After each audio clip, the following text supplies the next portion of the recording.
창세기 완독하신 것을 축하드립니다. 네. 그리고 오늘부터 이제 출애굽기가 시작됩니다. 출애굽기는 하나님께서 약속하신, 그렇다고 이스라엘 백성들이 다른 민족보다 더 착하거나 더 바르거나 더 하나님을 잘 섬기거나 한 것도 아니에요. 그 당시에 다른 민족들의 강함으로 보면 이스라엘 백성은 별로 강하지 않아요. 그 당시에 다른 민족들의 많음으로 보면 그렇게 많은 숫자도 아니에요. 그 당시에 다른 민족들의 탁월함으로 보면 이스라엘 백성들이 그렇게 탁월하지도 않아요. 되려 출애굽 이후에 원망하고 불평하는 모습을 보면 왜 저럴까 싶은 일들이 많아요. 그래서 어떤 목사님들이 그냥 아재 개그로 막 이렇게 얘기해요. 나는 이 씨들 아주 싫어한다고. 왜 이 씨를 싫어하세요? 그랬더니 이스라엘 백성들 싫어. 그러시는 거예요. 이럴 때 웃어주셔야 되는데 이스라엘 백성들이 이 씨라는 거예요. 왜 그렇게 하나님의 은혜를 입으면서도 불평 불만이 떠나지를 않고 원망이 떠나지를 않고 왜 그런가 싶어요. 그렇죠? 저는 출애굽기를 앞으로 읽으면 더 그게 적나라하게 나오겠지만 온통 이스라엘 백성들이 원망하고 불평하고 수근수근 거렸던 곳이 다 하나님이 베풀어 주신 불기둥 아래에서 그런 거예요. 내일 내가 진짜 가만히 있을 거야. 투덜투덜 거렸던 그곳이 어디예요? 불기둥 아래에서 하나님이 따뜻하게 지켜주시는 사랑과 은혜를 입는 그곳에서 내일 내가 해만 뜨면 가만히 있을 거야. 이렇게 된 거예요.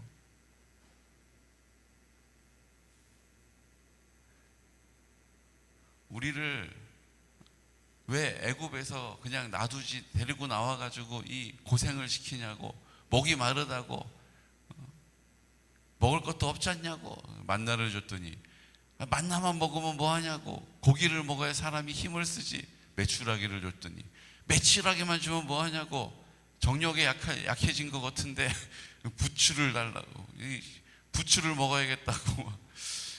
끝이 없어요. 끝이 없어. 근데 그 원망과 불평을 다 어디서 하고 있는 거예요? 하나님께서 허락하신 구름 기둥 아래에서 하고 있는 거예요.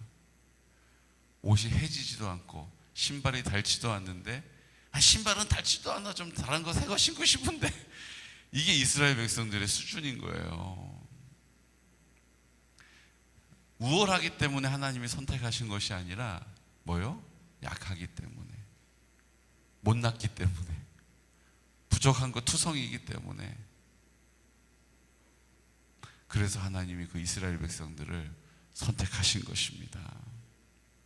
동일한 이유로 우리를 하나님이 선택하시고 은혜 주시고 믿음 주신 것은 우리가 부족하기 때문에 그런 거예요. 우리가 다른 사람보다 특별하기 때문에, 특출나기 때문에 우리가 하나님의 선택을 받은 게 아니에요.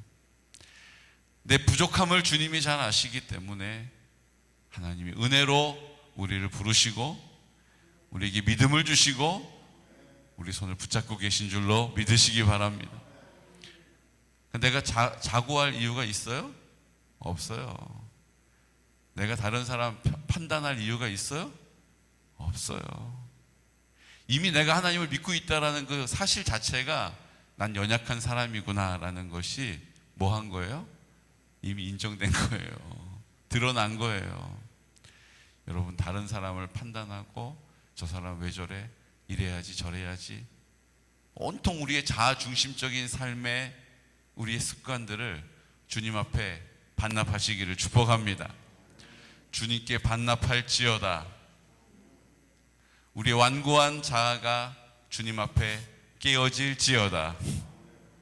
성령님, 나를 굴복시켜 주옵소서. 우리가 날마다 이 은혜를 구하지 않으면 어느덧 우리 안에 그 자아가 막 올라와요. 내가 조금 잘한 거 가지고 나도 이렇게까지 하는데 저 사람 아무것도 안 해? 목사님 알지도 못하면서 저 사람 칭찬을 하네? 기분 나쁘게. 우리 안에 있는 이 자아가 우리를 하나님의 뜻과 반대되는 곳으로 우리를 막 끌고 가요.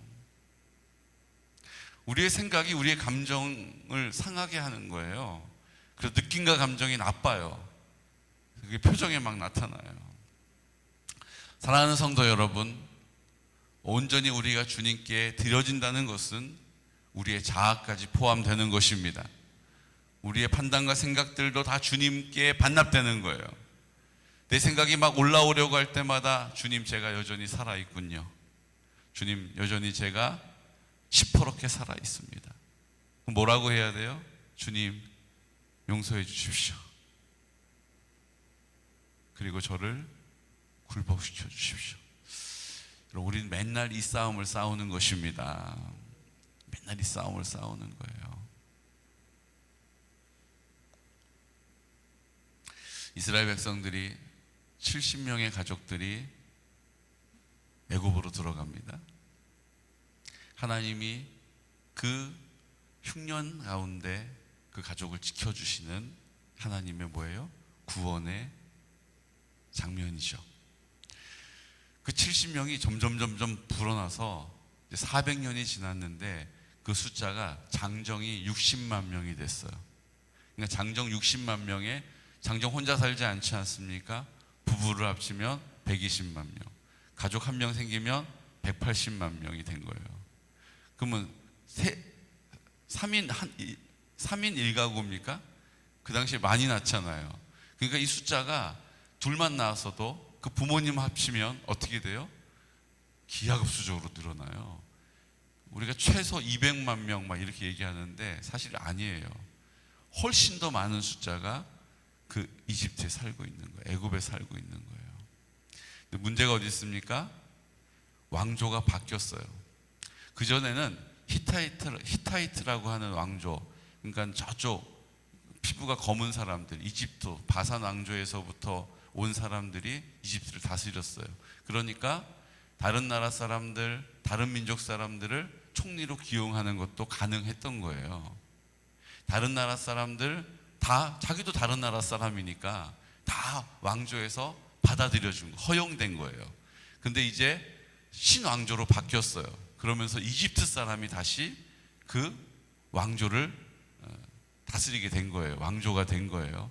그러니까 이제부터는 다 같은 피부 색깔인 사람들이 그 다스리기 시작하면서부터 어떤 일이 벌어져요? 우리를 다스렸던 히타이트족처럼 우리가 다른 나라의 통치를 받으면 안 되겠다. 그래서 어떤 생각을 하게 돼요?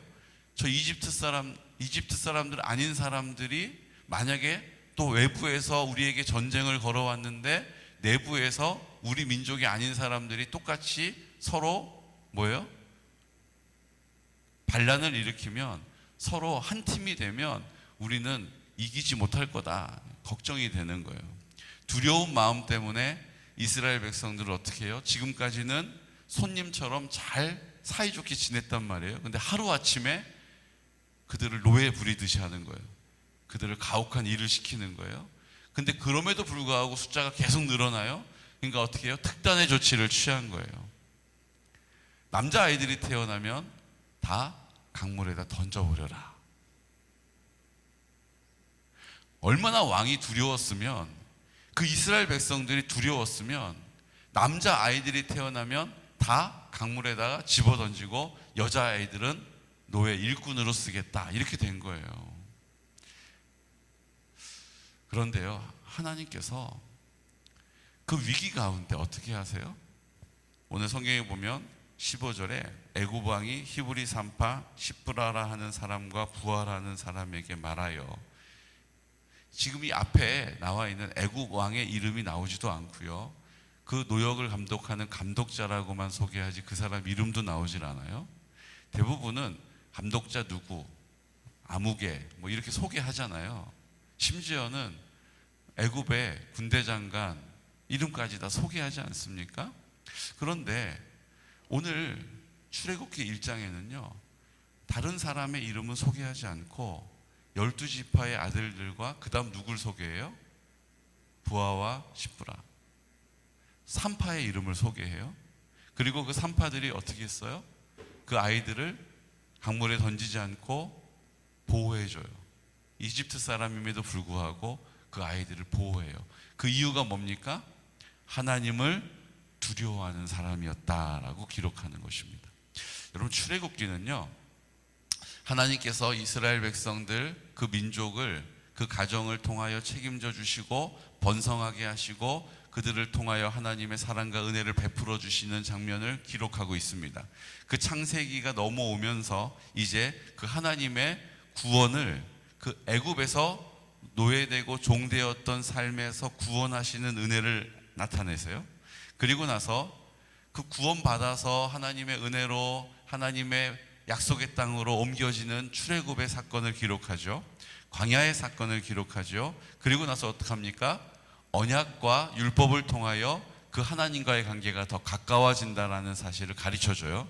그리고 이제 마지막 부분에 가게 되면 성막을 통하여서 그 하나님의 관계가 더 깊어질 수 있다라는 것을 가르쳐주는 것이 출애굽기예요.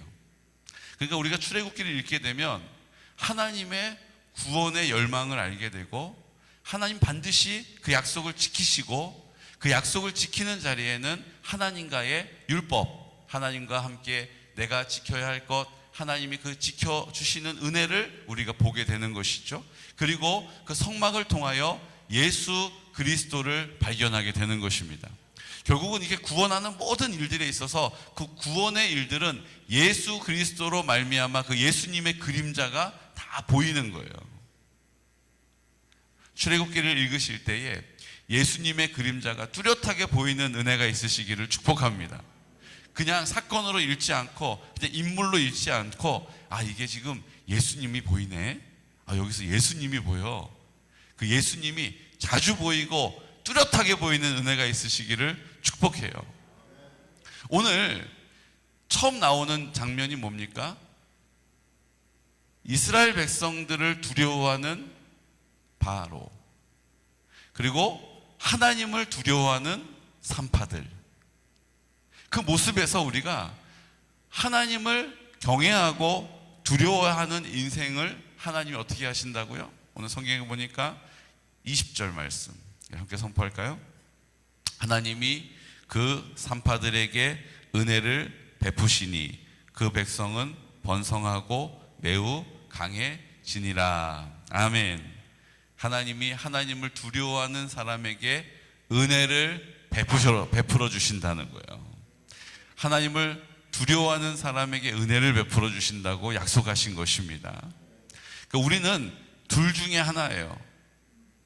둘 중에 하나예요. 중간은 없어요.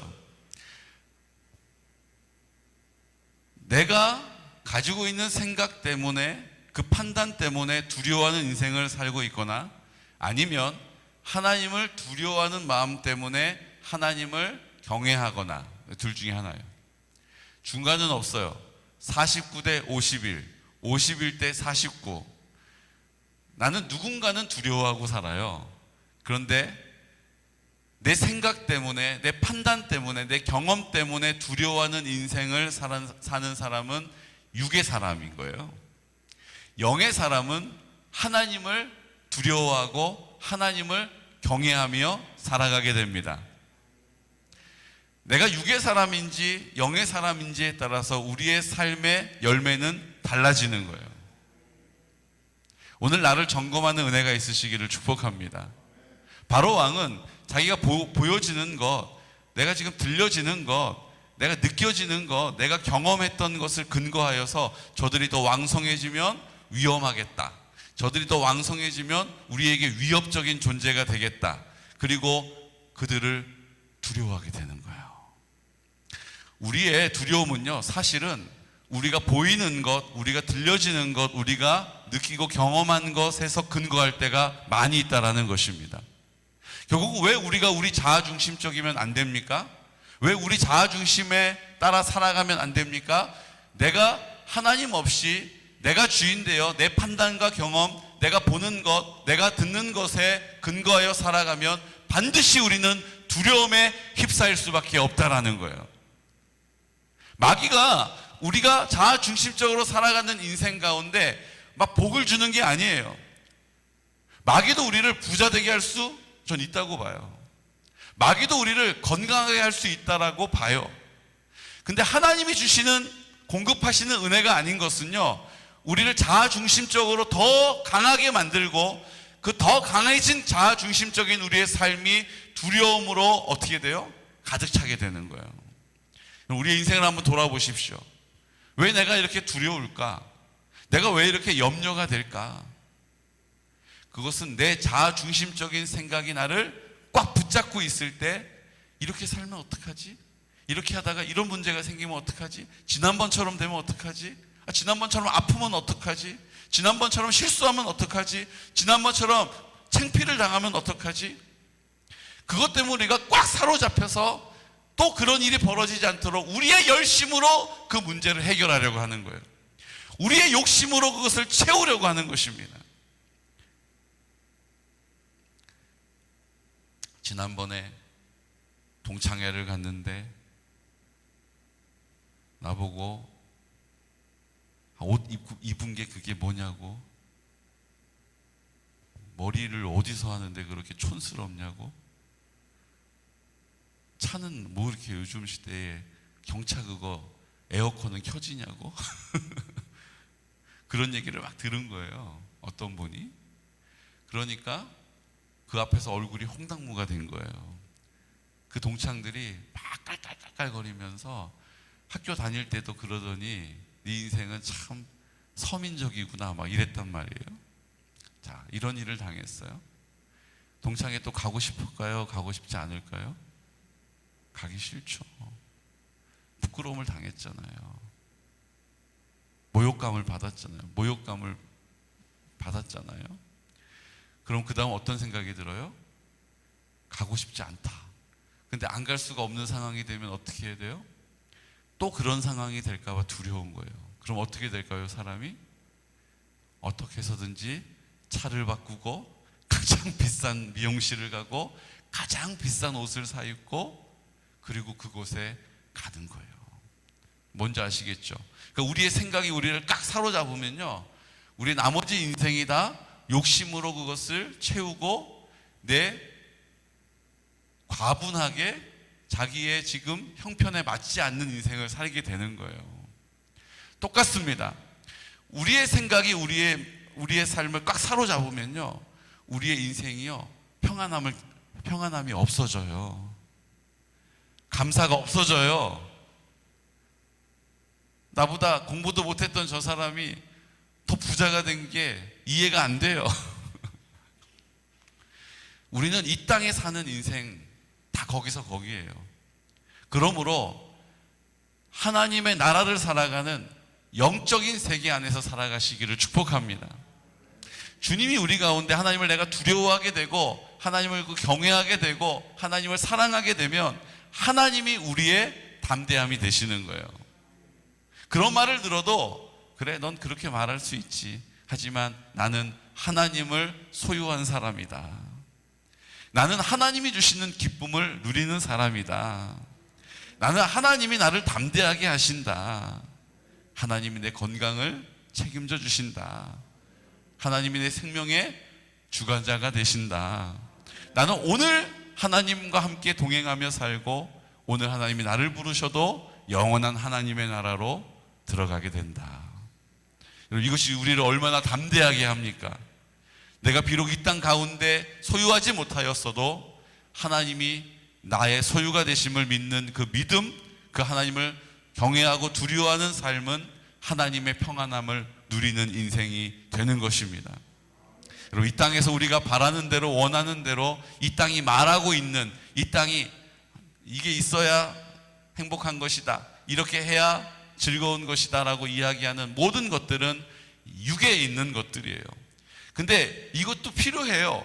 이것도 우리를 편안하게 만들어 줄 수 있어요. 근데 문제가 뭡니까? 계속 그것을 쫓아가면 점점점 우리의 자아중심적인 삶이 강해진다는 말이에요. 그리고 우리가 판단하는 것 가운데 마귀가 우리를 두려움으로 이끌어 간다는 거예요. 더 그렇게 되지 않으면 어떡하나? 지금까지 누려왔던 것을 더 이상 누리지 못하면 어떡하나? 그러므로 우리가 이 땅 가운데 두려움에 전전하면서 살아가다가 결국 두려움 가운데 인생을 마치게 되는 거예요. 그게 마귀의 전략입니다. 그러므로 우리는 하나님을 두려워하고 하나님을 경외하고 하나님의 공급하심으로 그 하나님이 은혜를 베풀어 주시고 하나님이 형통하게 하시고 하나님이 함께 하시는 그 은혜와 사랑을 이 땅 가운데 누리며 살아가는 거예요. 처음에는 그게 잘 쉽지 않아요. 왜요? 자꾸 보여지는 게 있으니까, 자꾸 귀에 들려지는 것이 있으니까 우리 마음이 흔들려요. 근데 우리의 마음을 믿음의 자리를 굳게 지키고 주의 얼굴을 구하고 하나님 아버지 앞에 나를 굴복시켜 주십시오라고 입을 열어 구할 때마다, 자기 중심적인 삶을 회개하고 쳐서 복종시킬 때마다 성령님이 우리를 이끌어 가시는 은혜를 누리게 될 줄로 믿습니다. 오늘 출애굽기 가장 첫 번째 장면은요, 내가 육의 사람으로 살 것인가 영의 사람으로 살 것인가를 선택하라는 거예요. 여러분, 오늘 나는 영의 사람으로 살기를 선택하는 지혜 있는 사람 되시기를 축복합니다. 이 땅의 소유를 위하여 수고하지 않고 하나님의 약속의 말씀을 붙잡는 거예요. 하나님의 약속의 말씀을 믿음으로 붙잡는 것입니다. 그리고 입을 열어 그 하나님의 사랑을, 그 하나님의 온전하심을 우리의 삶 가운데 나타내시도록 다시 한번 하나님 나를 굴복시켜 주십시오. 자기 중심적인 삶을 주님 쪼개어 주십시오. 주님의 사랑으로 나를 채워 주십시오. 오늘도 성령님의 인도하심을 따라 믿음의 길을 가게 하여 주옵소서라고 오늘 하나님 아버지 앞에 겸손하게, 그렇지 못함을 회개하면서 우리 하나님의 그 풍성한 사랑으로 나아가는 믿음의 담대한 하나님의 사람이 되시기를 예수 그리스도 이름으로 축복합니다. 이 시간 우리 하나님 아버지 앞에 이렇게 기도하기를 원합니다. 주님, 내가 이 땅에 발을 디디고 살지만 나는 영의 세계를 살아가는 사람 되게 하여 주십시오. 하나님, 내가 이 땅에 발을 디디고 살지만 연약한 모습을 내 힘으로 채우려고 하는 인생 되지 않게 해주십시오. 오늘 하나님 앞에 하나님을 두려워하고 하나님을 경외하고 하나님을 사랑하는 믿음의 삶을 살게 해주십시오. 성령님 도와주십시오. 우리의 자아 중심적인 삶을 성령님 온전히 굴복시켜 주시고 쪼개 주시고 강타하여 주시고 주님이 우리의 삶을 그 성령으로 이끌어가 주시기를 원합니다라고 주님 동일한 은혜가 우리 유태정 권사님 가운데, 우리 김종문 권사님 가운데 고백되게 하여 주시고 우리 모든 한우들, 또 특별히 우리 조정옥 권사님, 하나님 그 연약함을 주님의 은혜로 주님의 사랑으로 덮어주시옵소서. 주님, 우리 다음 세대를 세워갈 수 있는 기회를 주셔서 감사합니다. 우리 성경학교를 위하여 기도할 때 성령으로 충만케 하여 주시고 우리 학생부 수련회를 위하여 기도할 때 성령님 그 심령들을 다스려 주시옵소서. 주여, 우리 환우들을 위하여 기도하고 있습니다. 또 실버 처치를 위하여 기도하고 있습니다. 하나님의 나라가 이 땅 가운데 임하게 하여 주시옵시고 나를 통하여 그 뜻 이루어 주시옵소서라고 나사렛 예수 그리스도 이름으로 선포하면서 기도드리겠습니다. 주여, 주여, 주여. 오로 가시